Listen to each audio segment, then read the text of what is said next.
Hey everybody, I'm Mitchell. Let's read the news. So today I'm going to be talking about the new monkeypox thing that's going around. So there's just over 1,000 cases. I believe I saw it was 1,019 cases in 29 countries. So yesterday I believe the CDC raised their guidance to the alert level, which means to take enhanced caution. If it were to go up to level 3, that would mean, you'd have to avoid unnecessary travel. The CDC did, for a very brief period of time, state that people should wear masks. They've since revised that to now say, they do say any close contacts, so if someone in your home had it, you should wear a mask. As we'll see as we go down through here, there's known instances of this traveling through different floors of hospitals. Yep, so there it is. As of Monday, so yesterday, 1,019 cases have been confirmed or suspected across 29 different countries. On the solution front, there's the original solution that worked for smallpox that also works with monkeypox. But there's also the newer solution from a company called Bavarian Nordic. They produce a solution that uses its traditional technology. It's not the new stuff. But so the U.S. has 36,000 doses of that, another 36,000 on order. Bavarian Nordic is holding an additional 1 million doses for the U.S., and they also have the raw materials to make 16.4 million doses for the U.S. The U.S. has a stockpile of 100 million doses for the old vaccine. The CDC recommends the Bavarian Nordic, marketed as Jynneos, over the original vaccine. Jynneos was approved in 2019. Take that for what it's worth. But the original smallpox vaccine does have some pretty serious side effects. I think the most interesting of them is that vaccine is contagious. So the way they apply it is they put like a small cut on you, and then they put a little of this weakened virus in, and they let it do its thing, and that allows your body a chance to fight it. But if you scratch it, you can spread it around your body, including to your eyes, which the virus would then damage. And you can also spread it to other people. So you're advised, once you get this smallpox vaccine, to avoid pregnant women, nursing women, immunocompromised people, and people with skin conditions.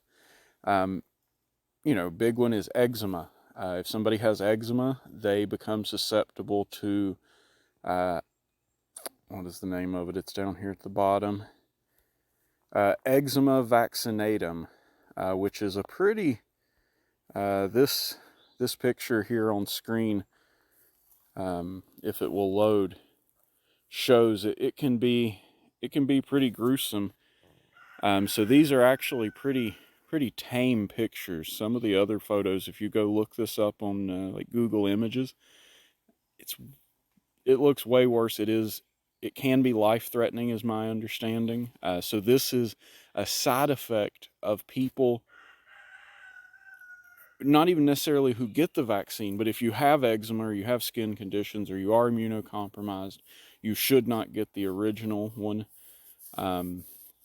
because it can do this to you. That said, I'm not a doctor, but the new one has basically not really been tested extensively on people.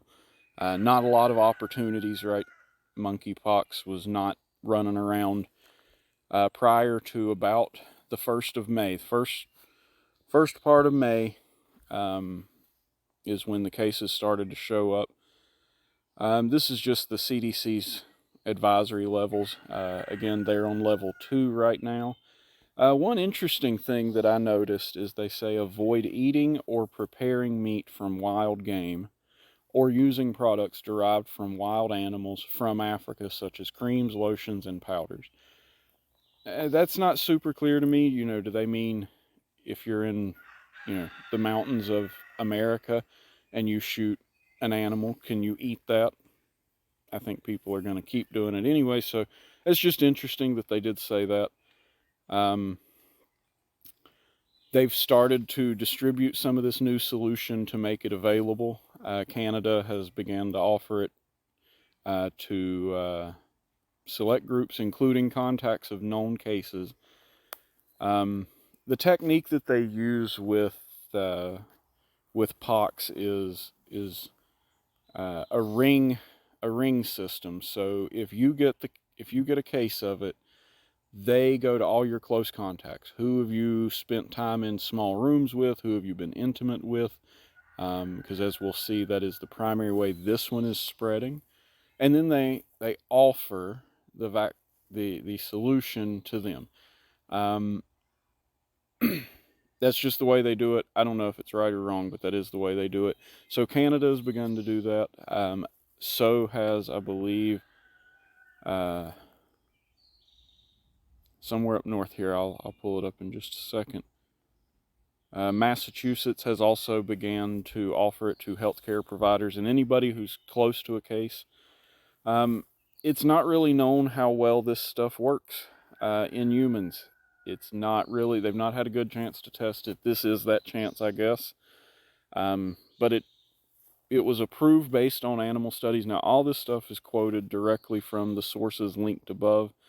So the license for this thing in Canada and the US was based on animal studies, where it was shown to protect macaques, that's a type of monkey, and prairie dogs.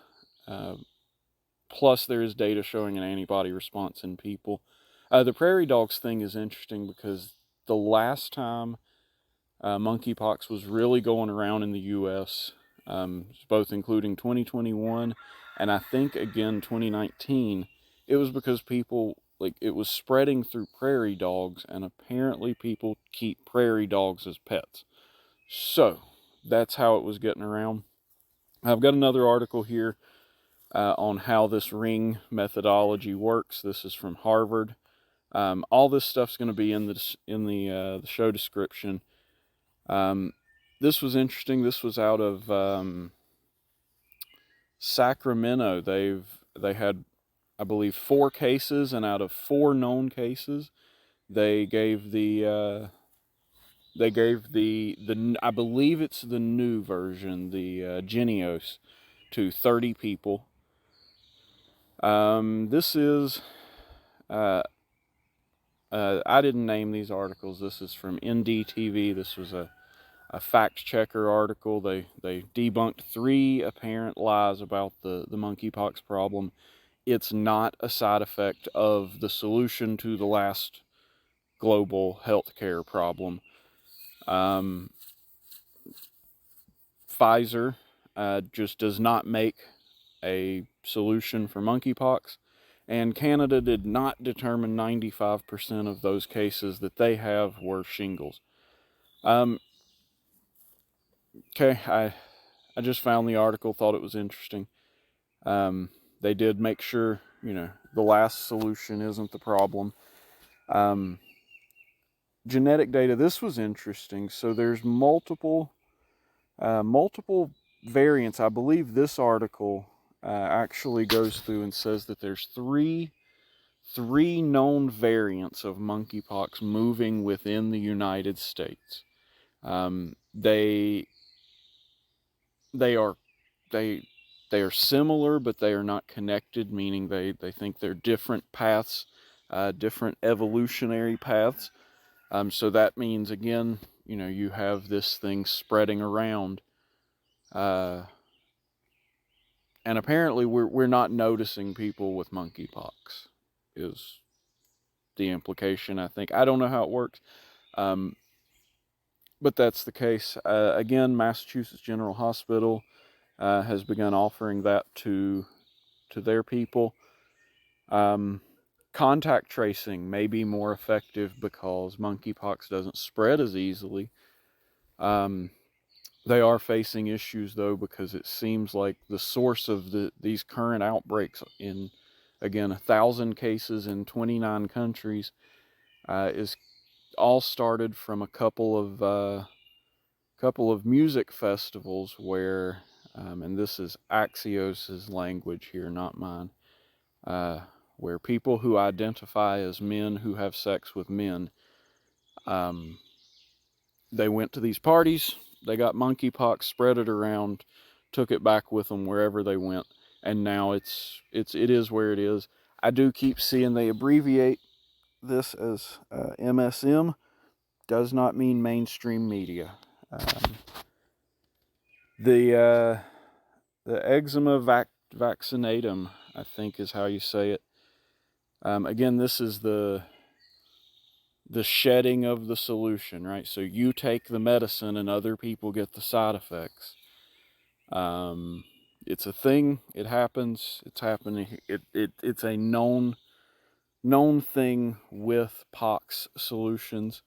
I saw this on New York Times.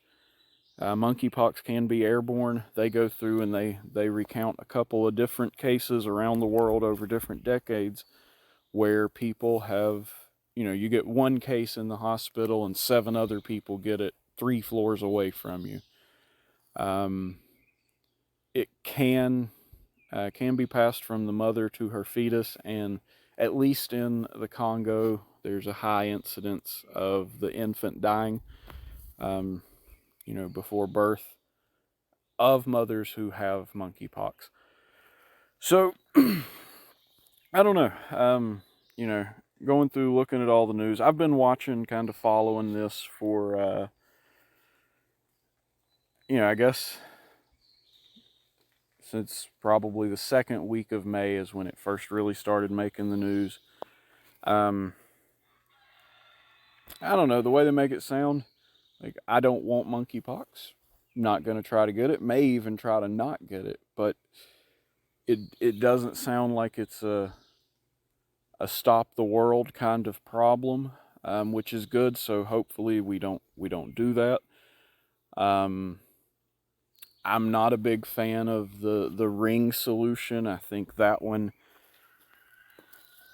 if they wanted to treat this one the way they treated the last one, and they want everybody to comply, if everybody who is connected to a suspected case needs to go in to, 14 to 21 day quarantines, this is what they're doing today in Belgium. I guess I should have put that on here, but that's how Belgium is handling it. If you're a suspected case, quarantine, and they're talking about quarantining contacts, close contacts. I don't know.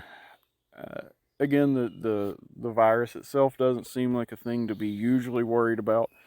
All of these articles, they always put it at the end, but they all point out that most of the cases are in men who identify as men who have sex with men. That is what it is. Obviously, I don't, and they all go out of their way to say, like, it's not limited, right? Anybody else could get it. So if you happen to sleep in the same bed as somebody with it, you could get it. Hotel doesn't change the sheets, whatever. I'm not terribly worried about it. I think it's interesting. There's some other interesting stuff. There were I